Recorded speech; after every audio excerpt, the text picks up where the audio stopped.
Shabbat Shalom. Shabbat Shalom.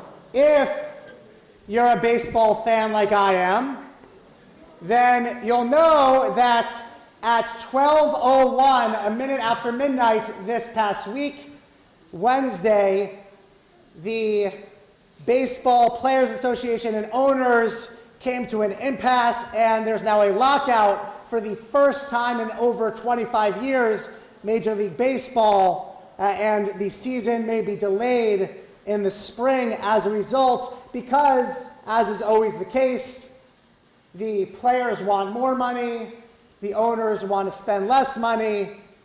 To put into context what we're talking about when we're talking about more or less money, I'll give you an example in the most Mets move possible, that the last large free agent signing before the lockout, the Mets chose to pay a 37-year-old pitcher $46 million a year. That's what we're dealing with. But if you're also a baseball fan, like me, you're either a Yankees fan, or like me, you're a fan of hating the Yankees. There are really only two options, right? It's like all fans of 29 teams get together to boo the Yankees and boo every time they fail in their demise. One of their players in particular, Giancarlo Stanton, who's their cleanup home run hitter, signed a $325 million contract. And so with each strikeout, it's like, oh, that strikeout was worth $3 million, that sort of thing. But I have to give him credit, because Giancarlo Stanton actually made his debut with the Miami Marlins in 2010 as Mike Stanton.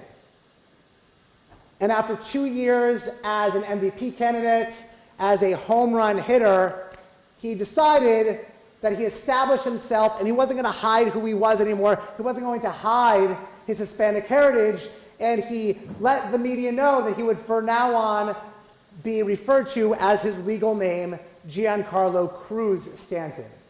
It's interesting, in order to be a home run hitter in America's pastime, he felt like he had to change his name and Americanize himself, be different than who he was, than what made him who he was. And I can't help but think of that as we look at this morning's Parashat Mikketz, because we celebrate Joseph coming to the rescue, as we just learned. We celebrate Joseph being put second in command, Pharaoh's right-hand man, to prepare Egypt for 7 years of plenty, followed by 7 years of famine. And yet, when Pharaoh approaches Joseph, he says that you shall take on a different name. Safnat Paneach, you should take on an Egyptian name. You should be given an Egyptian spouse. You should be wearing Egyptian clothes so that you can assimilate yourself into the land of Egypt, so that you shall be accepted as second in command by the Egyptians. He was willing to do whatever he needed to do to have his dreams fulfilled, to be this one light in the sky that had all these suns and moons and stars bowing down to him. He was willing to give up his identity as an Ivri, as a Hebrew, that he's only briefly called at the beginning of the Parsha, adopt his name of Safnat Paneach in order to succeed, in order to assimilate. And we have that story on one extreme pole. And then, as we learn, because it is Shabbat Hanukkah, we also have the story of Hanukkah in the other extreme. A story in which, well, we like to think this is a war between the Maccabees and the Assyrian Greeks. It's really a civil war, Jew versus Jew, between the Maccabees, who we celebrate, but truthfully they were kind of religious extremists, and the rest of the Jewish community, who was more than willing to Hellenize and give up their Jewish identities to adopt Greek culture and Greek food and Greek religious worship. That they were willing to give up of themselves to fit in society.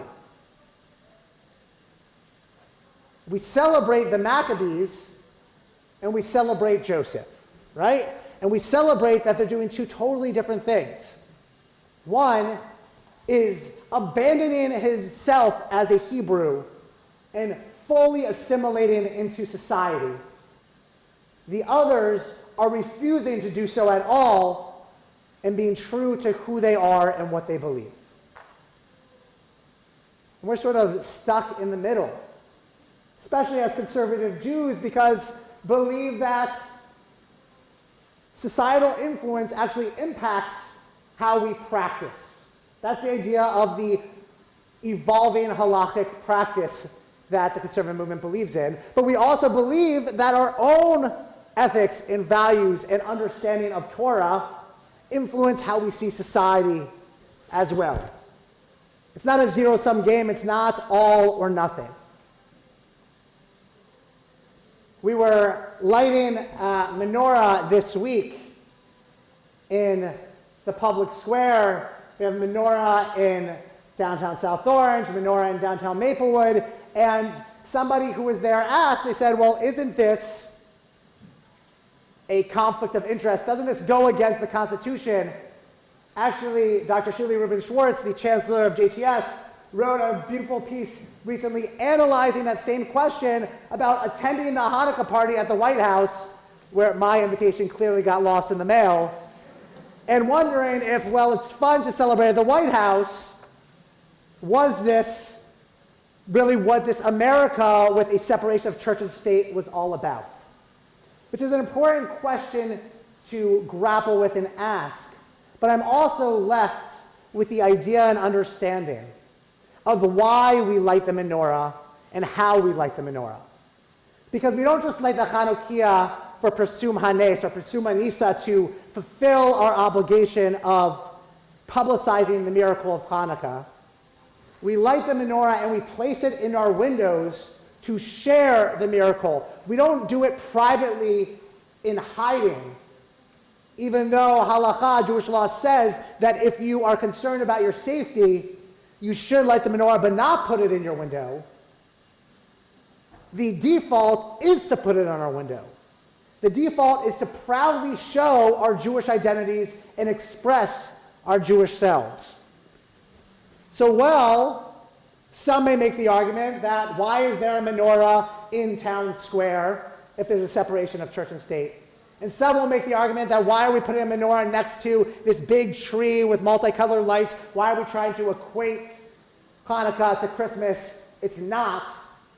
I would make the argument that by doing so, by lighting the menorah, this 12-foot high menorah in town, by having a giant menorah in the front of our property as you walk in for everybody who passes by Irvington Avenue to see, that we aren't afraid to publicly share and celebrate who we are, what we believe in, and what we stand for.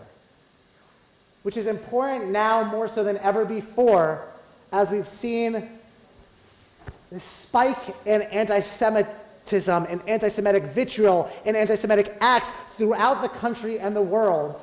It's easy for us, and I would argue more easy for some of us than others, just to pass, to blend in, to hide our Jewish selves out of convenience.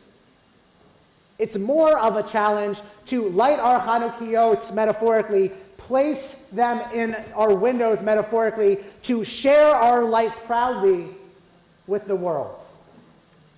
But ultimately, that is our obligation. Ultimately, that is our goal, and that is what we're doing. So while I'm proud that Joseph saved the region from famine, he gave up his neshama in order to do so. May we find our true selves, find the way we fit in this world, but may we never have to give up our Jewish pride and public celebration of that pride in order to fit into this world. May our lights, the lights of our Chanukiot, and the lights of our souls, of our neshamot, continue to burn brightly and to light up the darkness that is far too prevalent, and God willing, will outshine that darkness one day soon. Amen.